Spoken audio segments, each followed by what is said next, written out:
ರಾಜ್ಯ ರೈತ ಸಂಘಟನೆಯ ಮುಖ್ಯಸ್ಥರಾದಂತಹ ಗುರೂಜಿ, ಗೌರವಾಧ್ಯಕ್ಷರಾದಂತಹ ಗುರೂಜಿ ಅವರು ಹೇಳಿದಂತಹ ಮಾತು ಏನು ಗೊತ್ತಾ?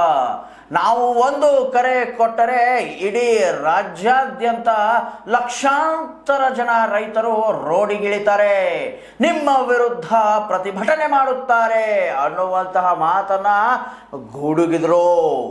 ಅದೇ ರೀತಿ ಈ ಬಾರಿಯ ರೈತ ಹೋರಾಟದಲ್ಲಿ ಯುವಕರು ಕೂಡ ಕೂಡ್ತಾರೆ. ಯಾಕಂದ್ರೆ ನೇರವಾಗಿ 2 ರಿಂದ 3 ಲಕ್ಷದವರೆಗೂ ಭರ್ತಿ ಇದ್ರು.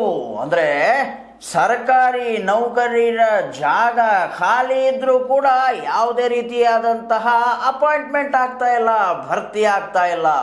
ಕಾರಣ ನಾವೇನ್ ಮಾಡ್ತೀವಿ ಅಂದ್ರೆ ಈ ಬಾರಿಯಲ್ಲಿ ಯುವಕರನ್ನು ಕೂಡ ಈ ಹೋರಾಟಕ್ಕೆ ಇಳಿಸ್ತೀವಿ ಅನ್ನುವಂತಹ ಮಾತು ಕೂಡ ಗುರೂಜಿಯವರು ನೇರವಾಗಿ ಹೇಳಿದ್ರು. ನೋಡಿದ್ರಲ್ಲ ವೀಕ್ಷಕರೇ, ಯಾವ ರೀತಿಯಾದಂತಹ ಒಂದೇನಂತೀರ ನೀವು, ಗುಡುಗನ್ನ ಗುಡುಗಿದ್ರು ಗುರೂಜಿಯವರು. ಚುಣಪ್ಪ ಪೂಜಾರಿ ಅವರು ಕೂಡ ಪಕ್ಕದಲ್ಲೇ ಕೂತ್ಕೊಂಡಿದ್ರು. ಅವರ ಒಂದು ಸಮ್ಮುಖದಲ್ಲಿಯೇ ಒಂದು ಮಾತನ್ನ ಹೇಳ್ತಾರೆ. ಅದೇನಪ್ಪ ಅಂತಂತಂದ್ರೆ, ರಾಜ್ಯ CM ಅನ್ನ ಕುರ್ಚಿಯಿಂದ ಕೆಳಗಿಳಿಸುವಂತಹ ಟೈಮ್ ಬಂದಿದೆ ಎಂದು.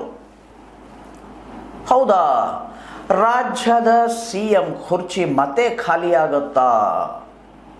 ಯಾಕೆ ಮಾತು ಅಂದರೆ, ಪೂರ್ಣ ಬಹುಮತವುಳ್ಳಂತಹ ಕಾಂಗ್ರೆಸ್ ಸರ್ಕಾರದ ಕುರ್ಚಿಯನ್ನ ಹೇಗೆ ಇವರು ಡೌನ್ ಮಾಡ್ತಾರೆ? ಇಲ್ಲಪ್ಪ ಅಂದರೆ ಮುಂಬರುವ ಚುನಾವಣೆಯಲ್ಲಿ ಇವರೇ ಚುನಾವಣೆಗೆ ನಿಂತ್ಕೊಂಡು ಮತ್ತೆ ಕಾಂಗ್ರೆಸ್ BJP ಬರ್ದಿರೋ ಥರ ನೋಡ್ಕೊಂತಾರ? ಅಂದರೆ ಇವಾಗ 2 ಗೇಮ್ ಆಗೈತೆ. ಕಾಂಗ್ರೆಸ್ BJP ಒಂದು ಅವ್ರು ಬರಬೇಕು, ಇಲ್ಲ ಇವ್ರು ಬರಬೇಕು. ಇವ್ರ ಜೊತೆಗೆ ಸಮ್ಮಿಶ್ರ ಸರ್ಕಾರ ಮಾಡೋದಕ್ಕೆ ಆಲ್ಮೋಸ್ಟ್ ರೆಡಿ ಇರುವ